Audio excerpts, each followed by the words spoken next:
Ini teman-teman ya, kita bakal ngebahas tentang William sekarang. Ada yang request cara pembacaan William bisa dibuat juga untuk pola. Ini lagi uptrend koridor terus, sudah tembus kan ke bawah ya. Tambah di sini udah terbentuk candle pembalikan arah.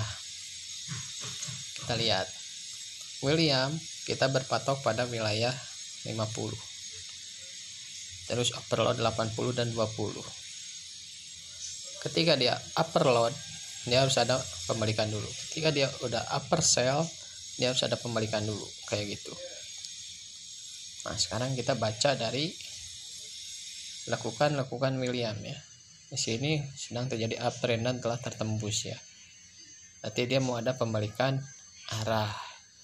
Kita tunggu dia naik sampai ke sini, baru kita hajar sell. Pada sini udah ada penembusan uptrend koridor ya. Kita lihat. Nah, di sini udah upper sell. Ketika muncul candle seperti ini, kita siap-siap hajar buy. Teman-teman yang ikutan di grup pasti tahulah ini kenapa harus ada pembalikan arah, karena di sini sudah terjadi pola ya. Jadi kita udah punya di sini udah ada pola head and shoulder, sama di sini diyakinkan dengan ada pola candle juga. Masa iya nggak berani open buy gitu. Kita sekarang cobain untuk OP-nya ya. Nah, ini kan kita belum bisa OP ya. Kenapa? Si Williamnya stuck di situ ya. Kita lihat time frame yang lebih gede untuk mastiinnya. Oh iya benar. Di sini 63% nggak apa-apa ya. Ini hanya untuk membantu teman-teman cara pembacaan William. Uptrend koridor setelah ditembus, dia harus ada pullback dulu. Nah ntar kayak gitu.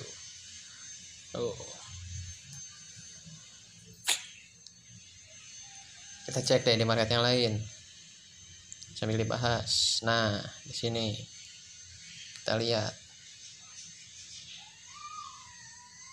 lakukan ini. Di sini terjadi head and shoulder. Ketika terjadi head and shoulder, biasanya si candle menjadi kue lapis kayak gini. Merah, hijau, merah, hijau. Kayak gitu. Biasanya kayak gitu. Itu garis apa, Kang? Ini garis dewa ya, yang di episode yang sebelumnya ya. Nah, lihat di sini. Di sini bakal terjadi up down koridor. Kayak gitu. Per posisinya idealnya berapa menit? Kalau saya sih karena pemain 1 menitan ya udah 1 menit. Kita lihat.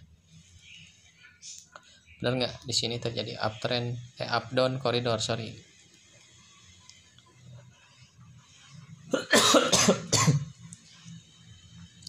Ketika terjadinya head and shoulder kayak gini, kita udah harus siap-siap untuk open posisi sell. Karena biasanya setelah terbentuk head and shoulder kayak gini, dia pasti akan ke bawah lagi. Nah, kayak gitu. Nah, tuh kan, dia akan membentuk up down koridor. Udah kelihatan dari lakukannya. Ya udah kita hajar deh bang. Bisa nggak dihajar 1 menit atau 2 menit? Aduh, keburu turun ya. Saya tadinya mau hajar. Kita tunggu naik dulu aja dia. Kalau misalnya dia naik lagi, kita hajar deh. Kalau dia naik lagi ya. Tetap ya. Setelah dia ada penembusan ke wilayah 50, dia harus ada pullback dulu atau reversal dulu ya. Lihat. Dia belum nyampe. Saya perbesar ya.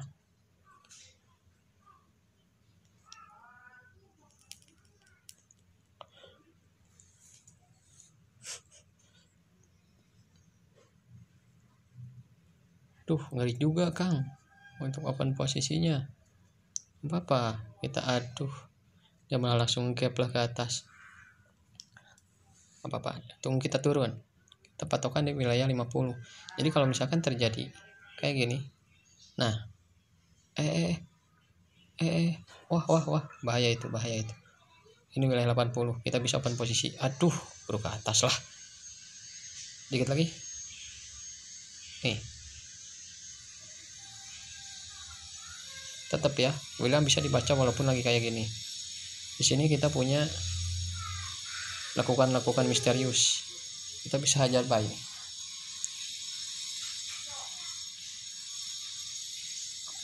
Oke. Dikit lagi. Nyampe. Kita lihat. Benar nggak? Wah, ini nggak wajar ya. Kalau misalnya teman-teman nemu kayak gini, lebih baik di skip lah. Lebih baik di skip. Jangan ngikutin saya ya. Lihat.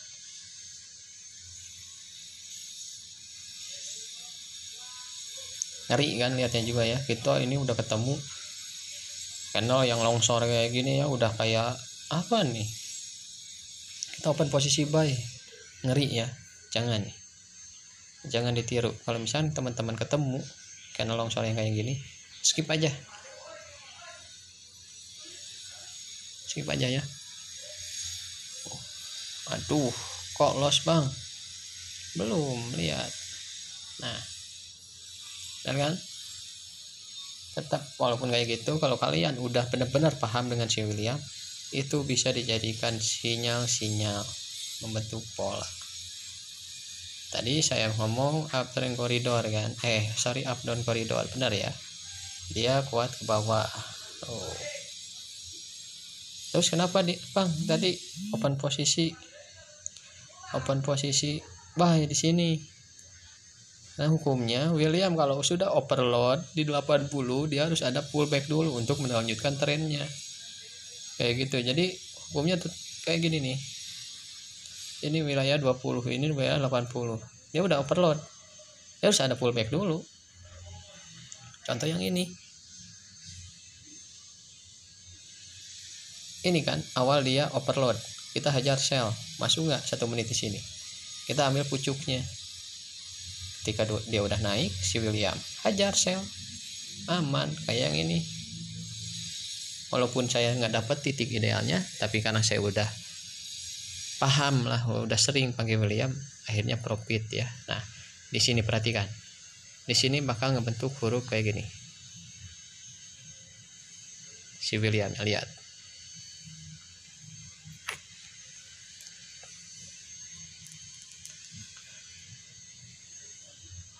Teman-teman bisa tahu pola-pola di sini bakal terbentuk pola divergen. Divergen kayak gimana Kang? Nah, kayak gitu. Lihat polanya, lihat. Bener nggak? Pola divergen, divergen.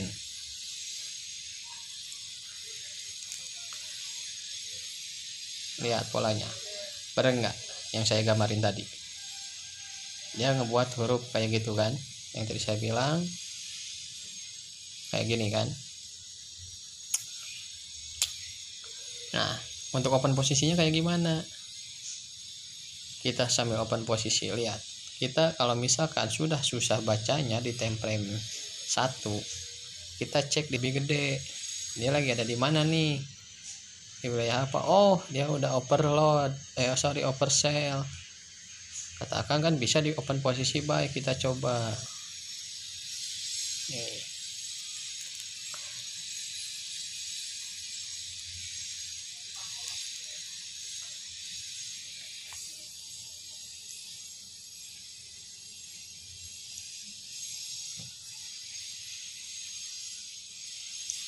Idealnya detik berapa Kang?